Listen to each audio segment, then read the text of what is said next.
It's early Tuesday morning, game day. And before the boys get on the bus to Clemson, they first take care of schoolwork back on campus by heading to early classes and fulfilling study hall hours. Go and make sure that we're on top of things. He make sure we do study hall hours on the coach and stuff, and making sure we're up to date with our homework, and he always enforces that. The college soccer season is a long, grueling campaign. Many of the boys seek treatment for those minor bumps and bruises. Obviously, we have a lot of games in a short space of time, so that really does affect your body. It's a lot different to what I'm used to. I mean, in England, you play once a week, you play every weekend, and you play right through the year, whereas here, you only play till, well, hopefully into December when we reach the NCAA tournament. While the players are in classes and seeking treatment, the coaches are hard at work preparing for that night's contest. But first, a cup of tea is in order to get the day off right. I always fill the cups. I always do all the work around here. Got the water. I feel a little under pressure to make a good cup of tea right now. Never been watched so carefully. Best team in the world after shower. We generally meet late morning where we'll just kind of go through what we've been talking about as far as what we're looking for out of our opponents, what we're looking for, more importantly, out of our players and our team, what we're going to be focusing on and what we're going to be trying to do. When players do start arriving, Gunn makes sure to post the latest NCAA rankings outside the locker room as a subtle reminder of where the boys are at in the national landscape. And when the players do arrive at the field house, a certain player's new haircut draws a lot of attention. No. I do miss the hair though. No. I do look good though, guys. The people wanted John Legend. No, it looks terrible. That looks horrible. That's what I thought too. What do you mean? You need to don't cut your hair next time. You know, we get the food ready, so the pre-game stuff's ready for the guys. We like to take care of them. We're real high on the preparation and nutrition for the players, and so that's important. And then, you know, we're always looking at kind of what sort of feel we're going to get from the players. A midweek game when they've been in class and they've been doing that is very different than, say, a Friday night game where, you know, they're not in classes, most of them, and so they get all day to look forward to it, and they're naturally more energized. While the players grab some grub, trainer Adam Jordan is busy preparing equipment, medical supplies, and making that all-important mixture of Gatorade for the trip. After tightening up some loose ends, the boys finally load the bus for the short 2-hour journey to Clemson, South Carolina. When they load the bus, they count off to make sure all are aboard. 1. Not here. 4, 5, 6, 7, 8, 9, 10, 11, 13, 14, 17, 18, 20, 21, 22, 23, 27, 29, 30, 31, 32, 33. We're good. We're good to go, sir.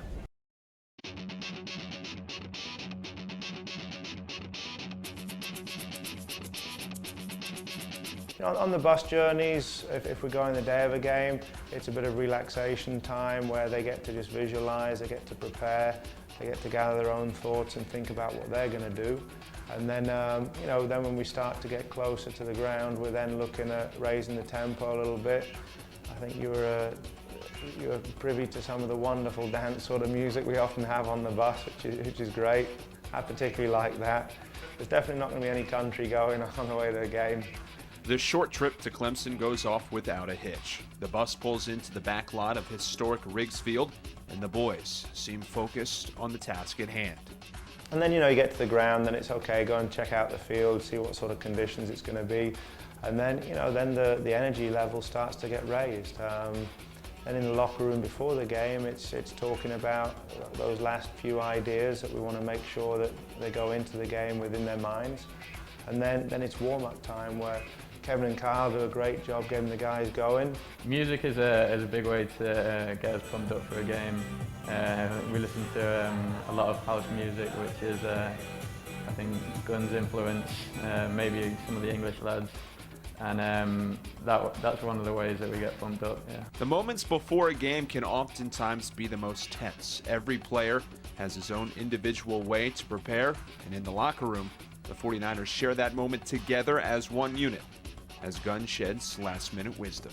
Attacking wise, guys, first 10, we put it over them a couple of times, channels for the strikers, they're going to be running, going to be looking, okay? This is a night where if we put the ball in the right spot, you can out-jump some of these players. Not a big, strong team, it's a team that we can overpower, we can get in there. And again, what we've talked about in the past, can we get the goal off a set piece? Can we be in the plus column off set pieces tonight?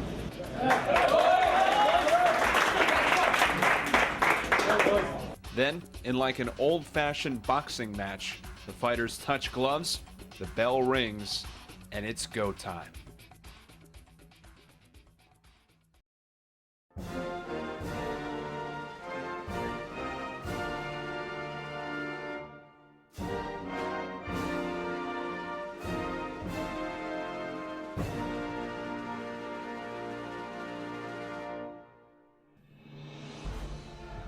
High kick goes to the backside, but it also hooks up and on top of the net, so we'll chip it into the zone. High kick that is headed away. The 49ers will control there.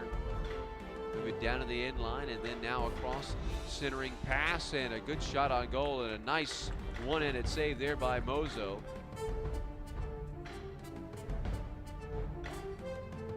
Sends the bender across far side of the goal. Ball is headed up, and then it is headed in on a second header. And so 49ers break out on front. And headed in, I believe, by Will Mayhew.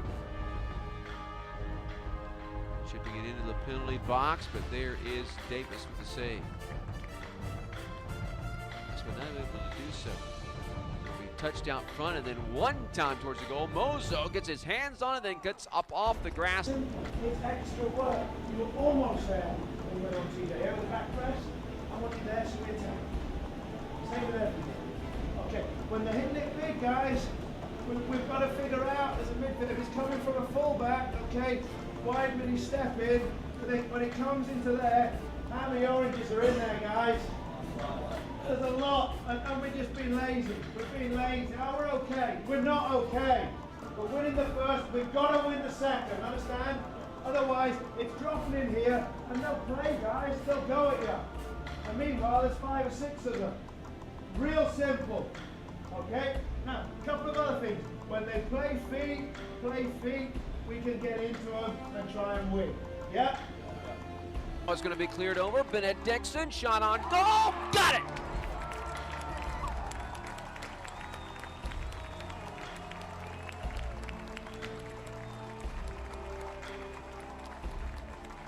Pushing it forward, trying to get a rush on net. Now coming out front, right-footed shot on goal. It will slide just high and over. Oh, a good opportunity there. Chip it up. Far side, deflected, out front, kicked in, and then kicked in again by the Niners. That ball got loose out front, deflected a couple of times, and finally banged in the net by the Niners, and I believe it was number 5, Thomas Allen. There is going to be Evan James. Far side, lines up a shot on goal and good. And so with just 3:52 left, Evan James knocks it in the back of the net to make it 3-1 Charlotte. And that was a backbreaker there. Very, very happy with the result. It was a game that very easily go either way in the middle of the second half, and the great thing about our team there, we'd had our chances to put the game away, we didn't manage to.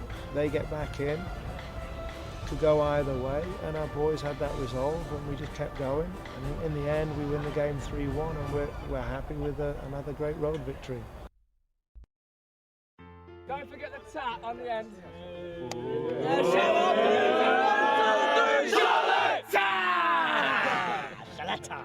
The result is in, and a win always brings happiness to the group. After the game, the boys quickly shower up, load the bus, and head back to the Queen City. It's good, you know, and Really, if you're always just looking at being happy if you win, sad if you lose, then I think you're kind of missing the point. What we try and teach our players is to have that level-headed approach where, okay, what were you trying to achieve today? And then afterwards you say, did you achieve it? Now, the outcome of the game, the way we look at it is if we've got great players, we think we do the right things tactically, we try and get our players to do the right things in a game. And so if we can just get them to focus on their individual jobs and how their job fits into the team strategy, then they don't really have to worry so much about the result. My hope is that, you know, we'll be winning games on the soccer field, which is great, but more importantly, the student athletes here are going to have the 4 best years of their lives. And you know, in 10, 20 years' time, some of their best friends who they always talk to are going to be the guys that they've shared 4 years of college with. The 49ers finally arrived back on campus early Wednesday morning, where the team gathers one last time before departing for the night. Shot 3, 1, 2, 3. Shot it!